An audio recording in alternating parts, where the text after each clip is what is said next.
Hoje conversaremos com Guilherme Melo, que é membro da comissão de redação do programa de governo de Lula. Ao longo dos próximos dias, você também terá acesso aqui pelo YouTube do Infomoney e também pelo site às entrevistas com os assessores econômicos dos demais candidatos. Já a campanha do presidente Jair Bolsonaro foi a única que não aceitou o convite e não designou representante para falar sobre o programa de governo, o programa econômico do candidato. Todas as entrevistas são feitas por videoconferência. Será concedido um tempo de aproximadamente 40 minutos para cada economista. Professor Guilherme Melo, muito obrigado por aceitar nosso convite e reservar um espaço na sua agenda para conversar conosco em um momento tão próximo já da eleição. Muito obrigado. Eu que agradeço o convite, Marcos. Prazer estar aqui com vocês. Bom dia a vocês, bom dia a todos os nossos espectadores. Guilherme, eu começo a contar o meu cronômetro aqui para a gente iniciar a entrevista. Bom, eu queria começar com uma pergunta, enxergando um pouco a coalizão que foi montada pelo presidente Lula, né? Ele construiu uma coalizão destacável que trouxe o ex-governador Geraldo Alckmin, que era um adversário político histórico, uniu todos os sindicatos, juntou 10 partidos, trouxe a Marina Silva, com quem havia trocado duros ataques no passado, e nomes de ex-presidenciáveis como de Henrique Meirelles, que disputou a última eleição como candidato do governo Michel Temer do MDB. Os significados políticos dessa aliança, Guilherme, são muito claros, mas eu queria entender do ponto de vista econômico, o que o chamado encontro dos divergentes para derrotar o antagônico, para usar um termo muito adotado pelo Aloysio Mercadante, o que isso significa? Quais que vão ser as concessões feitas pelo PT em programa, em questão de agenda, em razão dessa coalizão e dessa construção mais ampla, dessa frente ampla construída? Olha, eu acho que a primeira coisa que isso significa é uma união das forças políticas, ou de boa parte das forças políticas relevantes do país, ao redor de um projeto de resgate do Brasil e de preservação da democracia que tem sido sistematicamente ameaçada. É também o reconhecimento da liderança política, social, né? Do presidente Lula, que já foi presidente por 2 mandatos, foi o presidente mais bem avaliado da história, né? Então, que tem um legado muito importante para o Brasil e simboliza um pouco também a história do povo brasileiro, né? Uma pessoa que saiu de um cenário de privação, pobreza, se formou, virou um trabalhador, um operário, um líder político e uma das maiores lideranças mundiais. Então, acho que essa unidade, ela representa muito o que o país vive hoje, no sentido de uma união para combater um projeto que é um projeto autoritário, é um projeto que fracassou na economia, é um projeto que ataca as instituições, ataca a população, recorrentemente, e vários setores da população, e eu acho que isso tem implicações, inclusive, sobre a governabilidade, quer dizer, nunca a gente teve uma coalizão tão ampla e tão forte de partidos ao redor de um programa. E aqui você perguntou do programa, que eu posso falar da minha experiência participando da elaboração e da redação do programa do presidente Lula, que foi uma experiência muito positiva, muito colaborativa e nova, porque eram muitos partidos, e todos os partidos participaram, apresentaram propostas, debateram de forma solidária, procurando as convergências, né? Havia muito alinhamento, e obviamente que pontualmente havia uma discordância ou outra, mas isso era resolvido na construção do diálogo. E isso é outra coisa que essa candidatura representa, a retomada do diálogo com os diferentes setores da sociedade. Nós fizemos atualmente mais de 60 mesas de diálogo e continuamos fazendo. Hoje mesmo, agora terei mais mesas de diálogo com os setores da sociedade civil, setores empresariais, e nessas mesas de diálogo, nós temos a participação do conjunto de partidos. Sempre que possível, os representantes dos partidos também participam. Então, eu acho que é uma nova forma de pensar, de ver a política, de construir um programa mesmo, que não sai da cabeça de um partido, de um economista, de um intelectual ou outro, mas sim é o resultado, né, de um processo profundo de diálogo com as forças políticas e com a sociedade brasileira. Por isso que eu acho que o programa do presidente Lula é um programa tão abrangente e sólido, porque ele reflete esse processo ampliado de diálogo. Bom, deixa eu pegar um ponto aqui, um outro ponto que tem sido bastante perguntado para todas as campanhas, que é em relação a teto de gastos e arcabouço fiscal. A campanha do Lula já afirmou algumas vezes que pretende revogar, né, essa regra do teto de gastos. Inclusive, o governo atual tem driblado aí em diversas circunstâncias essa regra. É uma regra que foi adotada lá em 2016, passou a valer em 2017, na época do Temer, limita ali os gastos públicos pela inflação do ano anterior, e tem muitos economistas que defendem que é preciso um novo arcabouço fiscal, que essa regra já não se sustenta mais. Então, eu queria saber, Guilherme, da campanha do Lula, quais seriam aí os marcos fiscais que vão nortear esse eventual governo Lula, especificamente falando sobre teto de gastos, e o que viria no lugar dessa estratégia, né? O que seria esse novo arcabouço fiscal num eventual novo governo do ex-presidente?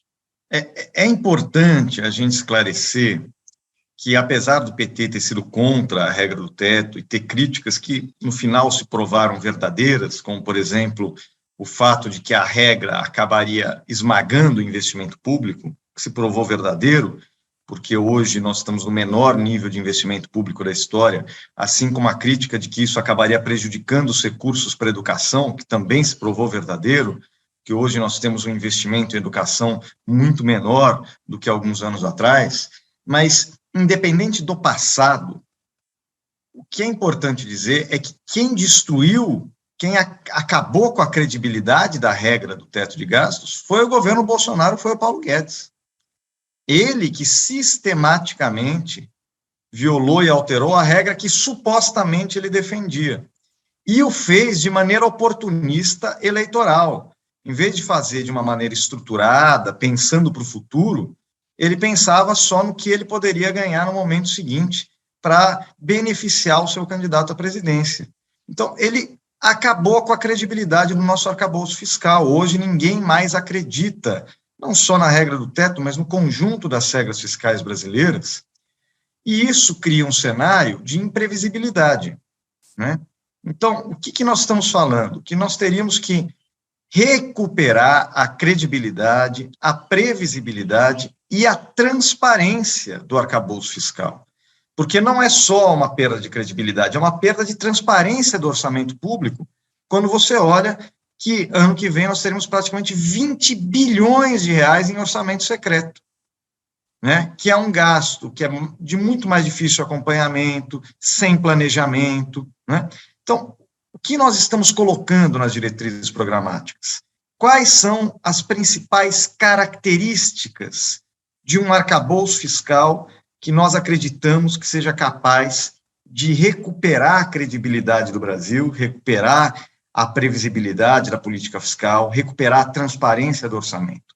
Então, algumas características: ele tem que ser flexível, ele tem que ser o que nós chamamos de anticíclico, tem que ser uma regra, um conjunto de regras, onde ela atenue a volatilidade do nível de atividade econômica, tem que ser uma regra que priorize os gastos de boa qualidade. O que eu estou chamando aqui de gastos de boa qualidade? Gastos que geram emprego, renda, nós economistas chamamos isso de multiplicador, que tem um alto multiplicador, geram bastante emprego e renda, né? Que distribuem renda, certo? Que sejam distributivos, gastos que dialoguem com a transição ecológica, com a transição ambiental que a gente vai precisar, gastos e investimentos que dialoguem com o aumento da produtividade. Educação é um caso clássico, ciência e tecnologia é um caso clássico, ou seja, que priorize gastos de boa qualidade em detrimento dos gastos de pior qualidade. Outra característica do arcabouço que nós chamamos a atenção é a necessidade de você ter um acompanhamento do gasto público para você ir avaliando constantemente a adequação, a efetividade desse gasto. E caso aquela política pública tenha se mostrado pouco efetiva, você tenha um diagnóstico bem feito e possa fazer as correções no desenho da política para ela se mostrar mais efetiva. Vou dar um exemplo. O governo federal atualmente criou o Auxílio Brasil. Ele está pagando um valor alto agora em época de eleição. Antes não era tão alto, mas agora em época de eleição eles aumentaram o valor para R$600. Qual o problema desse programa? É um problema de desenho, porque um homem solteiro recebe o mesmo valor que uma mulher com 3 filhos, por exemplo. É óbvio que há uma injustiça aqui, né? Então, não é uma questão de acabar com o programa, nada disso, é de melhorar o desenho para ele se tornar mais efetivo no seu objetivo, que é combater a pobreza, combater a fome, né? Garantir um nível de cidadania justo para todos os brasileiros e brasileiras. Então, algumas dessas características, como fortalecimento do planejamento, priorizar os bons gastos, acompanhamento dos programas e políticas públicas, são características que nós encontramos em qualquer bom arcabouço fiscal ao redor do mundo. Então, o que nós fizemos? Diga. Mas você pode entrar em alguma especificidade, quer dizer, qual que vai ser a meta, qual que vai ser o parâmetro usado, quer dizer, vai ser só a questão de resultado primário, vai ter alguma coisa no lugar do teto, enfim, essa é algo que tem chamado a atenção e tem gerado muitas discussões no mercado, enfim, agentes econômicos de modo geral. Veja, a nossa pesquisa demonstrou o seguinte: existem regras fiscais que funcionam de diversos formatos. Existem regras fiscais que limitam o gasto público e que são boas, mas também existem regras fiscais que limitam o gasto público e são ruins, como é o caso da brasileira, que não deram certo, né? Existem regras de resultado primário ou resultado nominal que são boas, que funcionam, mas também existem regras de resultado que não funcionam e foram abandonadas ao longo do caminho, certo? Então, não é tanto o que não nos interessa nesse momento, que a gente ainda não conhece a real situação fiscal do ano que vem, porque a cada dia o governo inclui uma nova herança negativa do ponto de vista fiscal para o próximo ano, para tentar viabilizar a eleição do Bolsonaro. Então, a gente não tem clareza do cenário fiscal do ano que vem. Mais do que isso, nós não temos clareza de qual será o parlamento, o novo parlamento, onde vai ter que ser negociada essas mudanças no arcabouço fiscal. Então, mais importante para nós do que falar se vai ser uma regra de gasto, se vai ser uma regra de resultado, se vai ser uma regra de dívida, é nós apontarmos quais são os pilares, as características, os princípios norteadores dessa nova regra. E aí, tendo acesso aos dados e tendo conhecimento de qual é o novo parlamento, em diálogo com a sociedade, o governo vai propor um desenho específico de regra ou um conjunto de regras, certo? Para nortear a política fiscal, seguindo essas características. Pode ser uma regra de gasto, pode ser uma regra de resultado, não é, o mais importante não é isso na prática.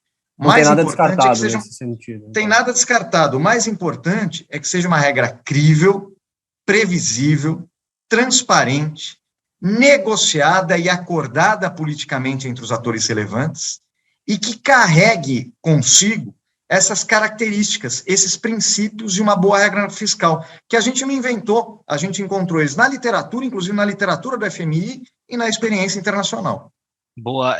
Guilherme, eu queria abordar um outro tema, que é em relação ao Banco Central, né? A gente sabe que as sinalizações de descontrole fiscal que a gente está vendo no cenário atual, elas podem levar o Banco Central a adotar uma política ainda mais agressiva no combate à inflação, né? Isso acaba penalizando ali sempre os mais pobres. E aí, eu queria lembrar só que o mandato do atual presidente do Banco Central, né, do Roberto Campos Neto, vai até dezembro de 2024.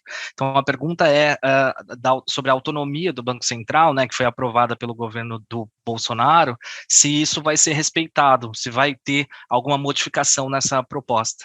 Não, o que nós temos falado, o presidente Lula já falou isso sobre o Banco Central, é que ele vai manter até o final do mandato o atual presidente do Banco Central e não vai alterar, digamos assim, a institucionalidade que rege o funcionamento do Banco Central. É sempre bom lembrar que o Henrique Meirelles, que foi candidato em 2018 e agora declarou apoio ao presidente Lula, ele teve total autonomia durante a gestão do presidente Lula para conduzir a política monetária. Inclusive, ele teve tanta autonomia, só para a gente se recordar, que às vésperas da crise de 2008, o Brasil era o único país do mundo subindo a taxa de juros, né? O que depois se provou um equívoco, porque a crise chegou, não era aquele momento, mas naquele momento o Banco Central por motivos próprios, entendia que era preciso, e o presidente Lula não interferia, o Banco Central possuía absoluta autonomia, certo?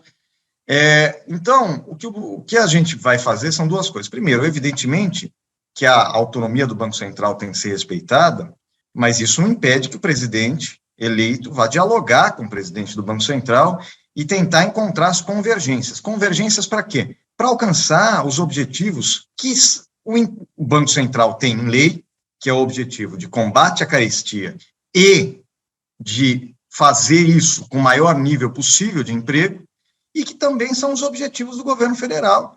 Para o governo federal e para um governo Lula, o combate à carestia é uma prioridade, porque ele afeta a vida dos mais pobres, né? O aumento do preço dos alimentos. Então, o que a gente está discutindo? Como o governo federal pode reconstruir e recuperar instrumentos que podem colaborar no combate à carestia.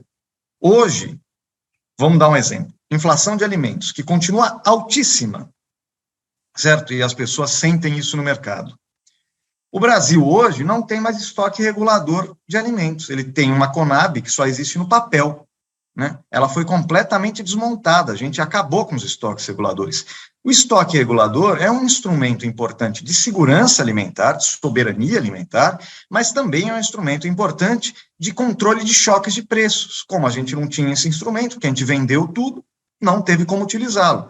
Outro exemplo, o PNAE, Programa Nacional de Alimentação Escolar. O valor da merenda escolar foi congelada por tanto tempo e a inflação de alimentos foi tão alta que as escolas substituíram arroz, feijão, mandioca, carne, por biscoito com suco Tang, entendeu? Com suco em pó. Então, isso que a gente está falando, obviamente, afeta a alimentação das crianças e a educação das crianças, mas afeta também o pequeno produtor de alimentos, que vendia para as escolas o seu arroz, o seu feijão, a sua mandioca. Não à toa, hoje nós estamos no menor nível da história, menor área plantada dessas três culturas, arroz, feijão e mandioca, que são fundamentalmente a base da alimentação do povo brasileiro.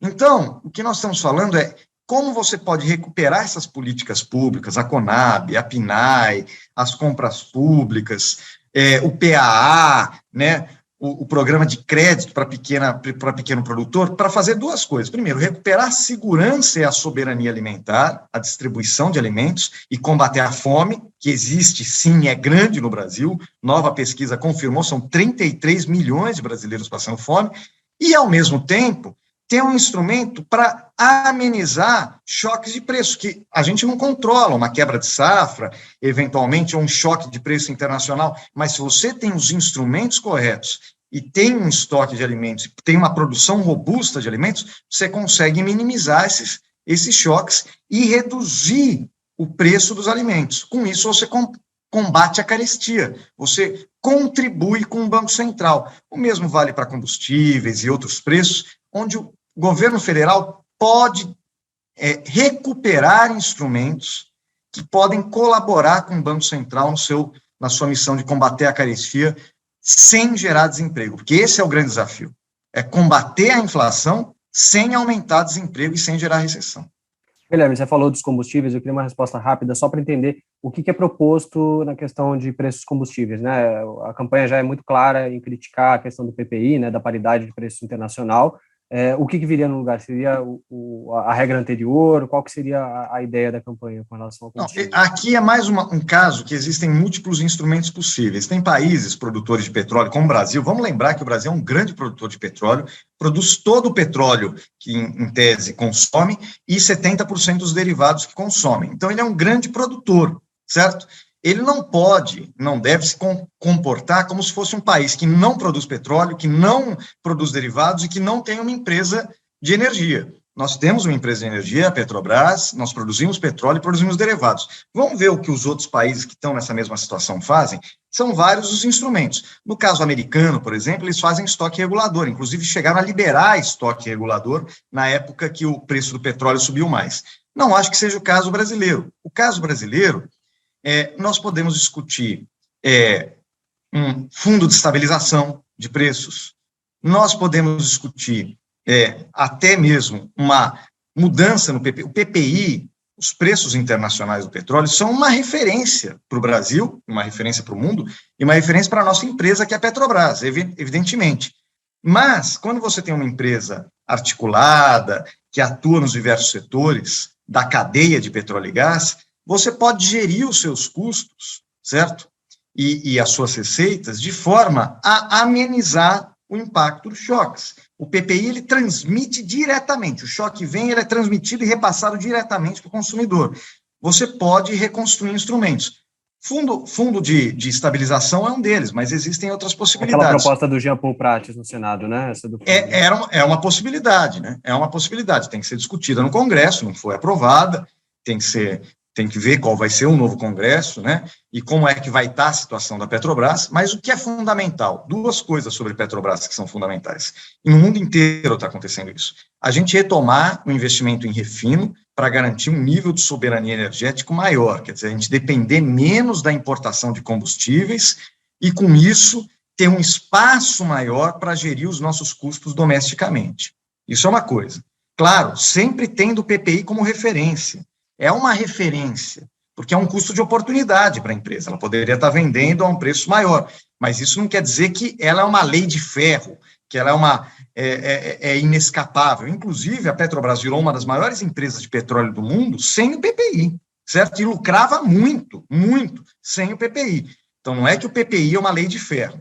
Segundo lugar, é a Petrobras se transformar novamente numa empresa de energia, porque o futuro das empresas de petróleo, inclusive as privadas, é se transformar em empresas de energia, que pesquisam novas fontes de energia renovável, novos combustíveis, os biocombustíveis, né? Porque esse é o futuro. O futuro da energia não é o petróleo, não são as fontes fósseis, são as fontes renováveis. E a Petrobras era líder nesse setor. Ela pesquisava, ela inovava, e aí, obviamente, desde 2016, mas especialmente no governo Bolsonaro, ela foi abandonando essa tradição dela e essa expertise dela.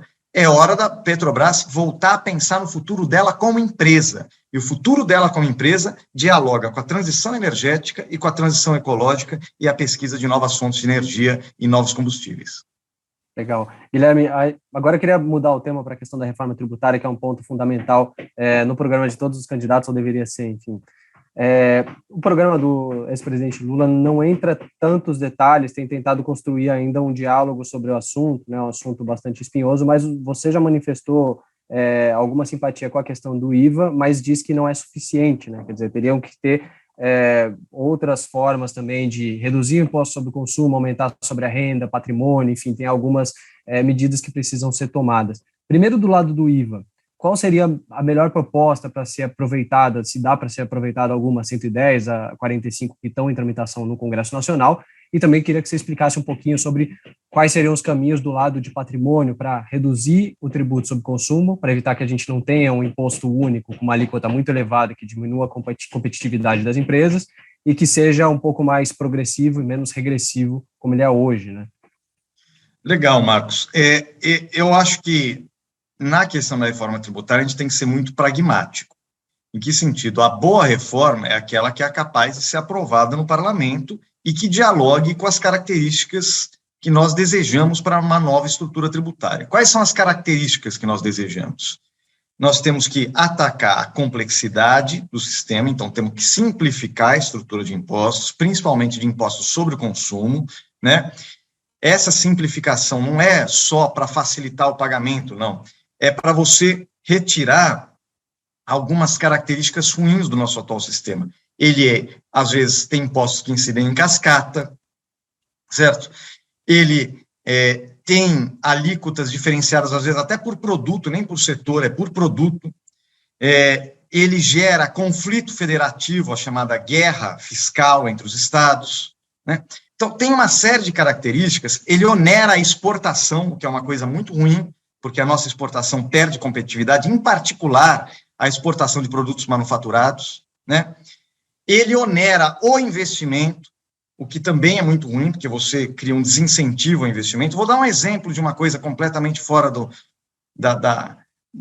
conjunto de incentivos que nós queremos. Hoje, um carro de entrada, não digo popular, porque não existe mais carro popular no Brasil, mas um carro de entrada elétrico paga mais tributo do que um carro de entrada a combustão. Ou seja, o sistema tributário brasileiro está dando um incentivo para a gente manter a nossa frota a combustão e não fazer a transição para a frota elétrica, que é o futuro da indústria automobilística. Então, existe uma série de problemas nessa estrutura tributária que tem que ser resolvidos, e um projeto de reforma de imposto sobre valor agregado, reforma desses impostos indiretos, é importante, é fundamental. E qual é a melhor reforma? A melhor reforma é aquela que gere um consenso dentro do parlamento e entre os setores. Por exemplo, a ideia de você ter uma alíquota única, a gente sabe que é muito difícil. Por quê? Porque hoje o setor de serviços paga uma alíquota menor do que, por exemplo, a indústria, nesse tipo de tributo, porque o setor de serviços paga mais tributos sobre a folha, já que ele é intensivo em mão de obra, né? Mas no tributo indireto, no tributo sobre o consumo, ele paga uma alíquota menor. E aí tem um problema, porque, obviamente, eles resistem a essa mudança. Então, você tem que negociar, criar excepcionalidades, tarifas diferenciadas por setor, por atividades, não tem outra saída.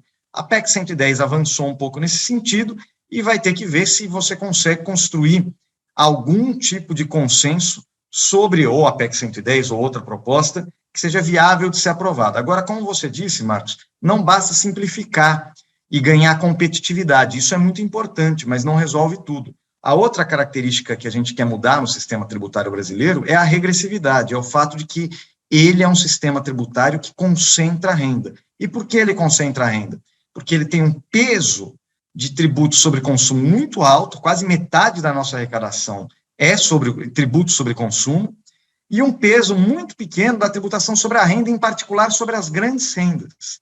Então, o nosso objetivo é aumentar a tributação sobre as grandes rendas. A principal fonte das pessoas que têm renda muito alta é a chamada distribuição de lucros e dividendos. Não é? As pessoas que têm renda muito alta não ganham salário, elas ganham os lucros e dividendos das suas empresas, dos seus investimentos. E hoje, isso no Brasil é desonerado, quer dizer, você não paga tributo na distribuição de lucros e dividendos. Então, nós temos que retomar essa tributação, nós temos que rever a tabela do imposto de renda, inclusive, lembrar que nos governos do PT, em todos os anos, os governos do PT reajustaram a faixa de isenção do imposto de renda. Desde 2016, isso não ocorre mais. Você não reajusta mais a faixa de isenção, fazendo com que hoje um trabalhador que ganha 1,5 salário mínimo já passe a pagar imposto de renda, né? Então, nós precisamos reajustar, voltar a reajustar, retomar um processo de reajuste da faixa de isenção do imposto de renda e, ao mesmo tempo, cobrar uma alíquota maior e uma tributação sobre lucros e dividendos das grandes rendas. Eu não estou falando aqui valores tipo 5 mil, não é isso. É grandes rendas, né? Também há algum ganho possível em tributação sobre patrimônio, em particular sobre as grandes heranças. Hoje em dia, uma pessoa que deixa 2 casinhas para o seu filho, uma casa, paga um valor, uma alíquota de imposto sobre herança igual ao cara que deixa 2, 3 bilhões para o seu filho. Então, o imposto sobre herança não só é baixo, mas, principalmente, ele não é progressivo, né? E, obviamente, isso pode ser uma fonte de receita, em particular para os estados que perderam muito receita agora com essa mudança recente no ICMS. Então, o que nós estamos falando aqui é da possibilidade de nós construirmos um novo sistema tributário, onde as grandes rendas, os grandes patrimônios sejam mais tributados, para que a gente desonere a tributação sobre consumo e a tributação sobre folha de salário, principalmente sobre os primeiros empregos, empregos de um salário mínimo, que devem ser incentivados. Então, se a gente conseguir construir essa proposta, mais uma vez, o desenho exato vai depender do parlamento. O que importa é que seja uma proposta que respeite esses princípios e que seja passível de ser aprovada, entendeu? Se você tem a reforma perfeita, mas ela não é passível de ser aprovada, não adianta. Ela tem que ser negociada, dialogada, ser aprovada e promover essa transição para uma nova estrutura ao longo do tempo. Guilherme, 2 pontos eu queria tocar rapidinho antes da gente mudar de assunto. O primeiro, você falou da questão da folha de pagamentos. Eu lembro que uma das meia-culpas que o ex-presidente Lula faz, principalmente do governo Dilma, é a questão das desonerações, que não se conseguiu, se abriu demais, depois não se conseguiu reverter essas desonerações lá no período de 2014, 2015, enfim. Queria entender um pouco qual vai ser o papel das desonerações, né, de folha de pagamento no governo Lula, e também a questão dos regimes especiais, se vai ter alguma atenção especial, já que também eles entram um pouco nessa questão de regressividade em alguns casos. O Brasil hoje tem um volume expressivo de desonerações, de isenções, né? Muitos deles não cumprem o seu papel, no sentido de que não geram o benefício que era esperado originalmente quando foram propostas essas desonerações. Então, você precisa fazer uma revisão dessas desonerações? É evidente que sim, mas para nós, essa revisão tem que vir em conjunto com essa revisão do conjunto do sistema tributário brasileiro. Quer dizer, você revisar pontualmente uma isenção ou outra, você não vai resolver o problema de fundo, que é essa característica concentradora de renda e, digamos assim, regressiva e que retira a competitividade da economia brasileira, são as características do atual sistema tributário. Então, a revisão de isenções, benefícios, regimes especiais, ela é importante até para gerar mais equidade, para gerar mais justiça social, para gerar mais progressividade no sistema. Mas você não consegue fazer isso se você não rever o conjunto. Se você ficar focando só em uma desoneração pontual ou outra, vai ter um lobby daqui, um lobby dali, você tira uma desoneração aqui, entra outra ali, e você não resolve o conjunto. Por isso que nós queremos fazer uma discussão de conjunto, de sistema tributário. Esse é o nosso objetivo, discutir o sistema tributário brasileiro em seu conjunto e remodelar ele. Nessa remodelação, nós vamos, sim, rever regimes especiais, isenções, exonerações. Isso não quer dizer que não possa haver alíquotas diferenciadas, algum tipo de isenção, mas quer dizer que esse novo desenho tem que ser pensado em seu conjunto e, obviamente, sempre que você dá uma desoneração, você tem que ter um objetivo e ver se esse benefício fiscal está gerando o seu objetivo, coisa que hoje não é feito. Você tem muito benefício fiscal cujo benefício para a sociedade não é avaliado. Deixa eu pegar, para a gente encerrar esse tema de reformas, né, que a gente tem aí mais cerca de 7 minutos, então vou te pedir para ser sucinto só nessa resposta, só em relação à reforma administrativa, que tem se falado bastante, né, eu queria que você comentasse um pouco o que tem de concreto na campanha do Lula em relação a corte de gastos, a enxugamento de gastos, se é possível ser feito isso, reduzindo ali os riscos de alta judicialização, inclusive pegando até um trecho dessa última coletiva que teve, em que o Lula anunciou essa coalizão, enfim, os ex-presidenciáveis apoiando ele citou ali a questão de criação de ministérios, que na época dele foi bastante criticada, ele falou que não é um problema criar novos ministérios, porque os ministérios nem sempre gastam tanto quanto se imagina, então se você puder falar um pouco sobre isso. De fato, não é, do ponto de vista fiscal, o impacto de criar novos ministérios é praticamente nulo, porque, na verdade, você tem um conjunto de servidores que podem servir a 10 ministérios ou a 30 ministérios, depende de como você vai dividi-los, né? A questão dos ministérios é uma questão até que precisa dialogar com os anseios e as demandas da sociedade. Por exemplo, você não ter um ministério para a questão da igualdade racial, das mulheres, não dialoga com a realidade da sociedade, onde esses temas são muito importantes, né? E mesmo que foi feito com o Ministério do Planejamento, o Ministério da Indústria e Comércio, que foram todos engolidos, digamos assim, pelo atual Ministério da Economia, se provou um grave erro, um grave equívoco. Inclusive, vejo que até o próprio presidente Bolsonaro fala em recriar outros ministérios, quer dizer, nem reduzir ministério economiza dinheiro, nem aumentar o número de ministérios aumenta o nível de gasto. Isso aí não é verdade, né? É uma escolha política de como você vai comunicar as prioridades do governo e organizar as pautas. Quanto à reforma administrativa, o que nós temos discutido, fundamentalmente, é uma reforma do Estado. Não é só, porque quando você fala em reforma administrativa, as pessoas já pensam no viés fiscal, cortar gasto com pessoal. Na verdade, o que esse governo fez foi congelar o gasto do funcionalismo público, né? Tem carreiras que estão há 7 anos sem reajuste, né? Com toda essa inflação. E qual o resultado? Os serviços públicos se deteriorando, mas pior do que isso, né?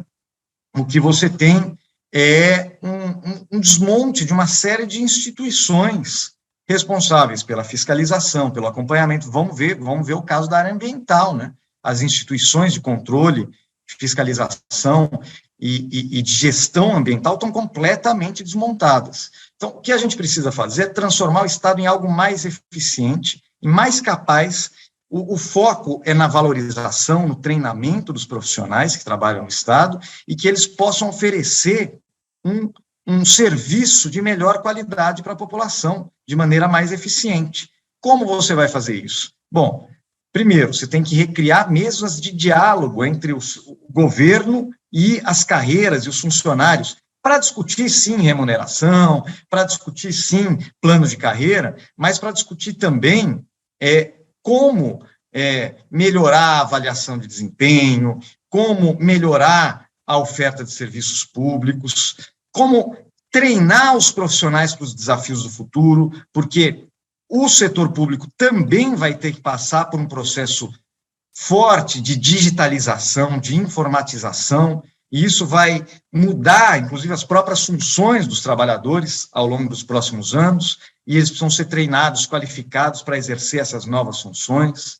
Então, nós precisamos ter essa mesa constante de diálogo, que é a mesma coisa que nós falamos na reforma trabalhista. A reforma trabalhista diz respeito fundamentalmente ao mercado de trabalho privado. E você precisa ter uma mesa constante. E o mercado de trabalho privado também está mudando muito rápido, né? Tem novas modalidades de trabalho, a tecnologia está mudando completamente o desenho do mercado de trabalho, então você precisa ter mesas permanentes de diálogo entre trabalhadores, entre governo, entre empresários. E no setor público a mesma coisa. Então, o que nós estamos discutindo é uma reforma do Estado, onde sim, pode e deve se discutir plano de carreiras, unificação de carreiras, plano de salário, renegociação, mas que deve se discutir, na verdade, o objetivo é melhorar a qualidade da prestação do serviço público e, evidentemente, a eficiência do Estado. Guilherme, temos poucos minutos ainda mais, mas tem 2 temas muito importantes para a gente abordar, meio ambiente e programas sociais. Vamos tentar fazer isso mais rápido, vamos ver o que a gente consegue. Na questão do meio ambiente, eu queria entender qual que é o papel aí da questão do desenvolvimento sustentável, da preservação dos nossos biomas no programa de governo do Lula, e o que há de medidas concretas para reduzir o desmatamento, viabilizar essa transição energética de que tanto se fala e aproveitar as potencialidades do verde no Brasil, né? Mas o que eu tenho dito é que o meio ambiente é uma espécie de interruptor. Ele pode ligar ou desligar o Brasil do mundo. Se a gente não mudar a nossa agenda ambiental, a gente vai continuar desligado do mundo e perdendo uma série de oportunidades de investimento, inclusive de financiamento, que não vem para o Brasil exatamente porque a agenda ambiental do atual governo é um desastre, é uma desagenda ambiental. Então, nós precisamos construir uma agenda ambiental e voltar a ser uma referência como nós somos. Nós somos o país que mais reduziu o desmatamento no mundo. Saímos de 24 mil quilômetros quadrados em 2004 para 4 mil em 2014. Quer dizer, é uma queda muito expressiva do desmatamento, e isso foi feito como?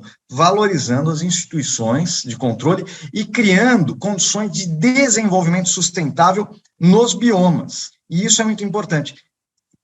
A questão ambiental não é só preservar, é desenvolver as regiões, criar oportunidades de trabalho, de oferir renda para as pessoas que moram ali, preservarem e desenvolverem, não destruírem e sobreviverem.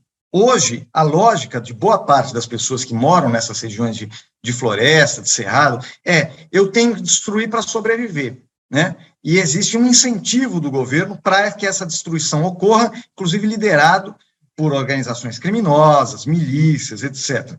A gente tem que mudar, precisa de um projeto de desenvolvimento sustentável. E para isso a gente precisa recuperar as instituições de controle, claro, as instituições de fiscalização, o IBAMA,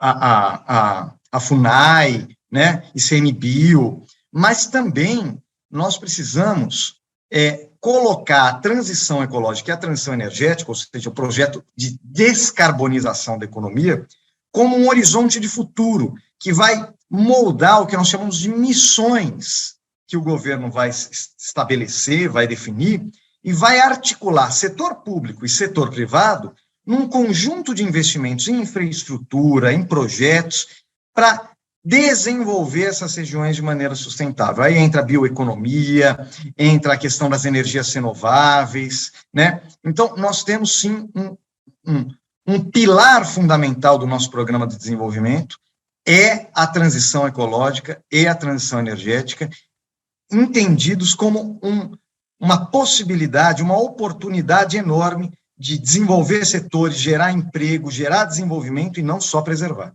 Para a gente fechar a nossa conversa, eu queria abordar o tema de programas sociais, Guilherme. Eu queria que você falasse um pouco sobre quais são os projetos concretos do candidato Lula em relação a esse tema, já que como a gente já citou aqui na nossa conversa, existem hoje 33 milhões de brasileiros que passam fome, mais de 125 milhões que vivem ali em situação de segurança alimentar. Então, quais são os planos do governo Lula em relação a isso?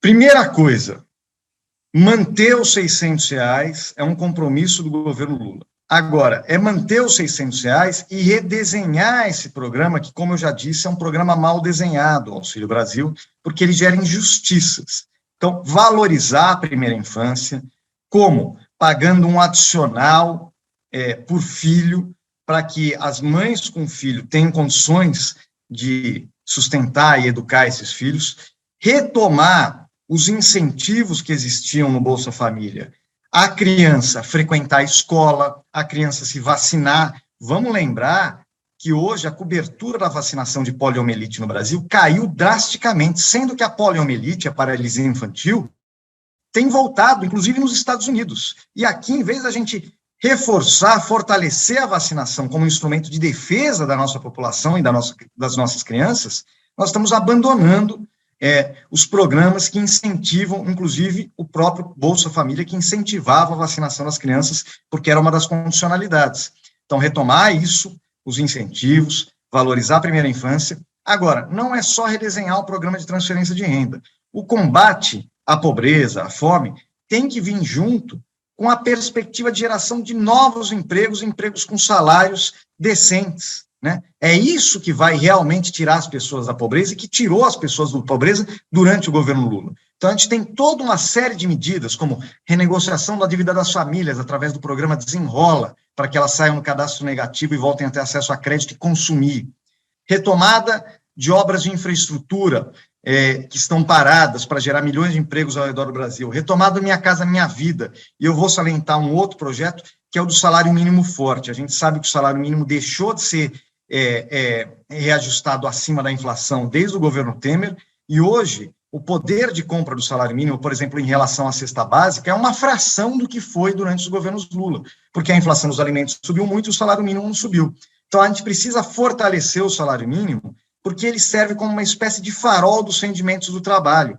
Então, quando você puxa o salário mínimo para cima, não só as pessoas que ganham o salário mínimo, seja no mercado de trabalho, seja com um benefício social, aposentadoria, têm uma renda maior e vão consumir mais e as empresas vão produzir mais, mas as pessoas que trabalham na economia informal também vão ter seus rendimentos aumentados.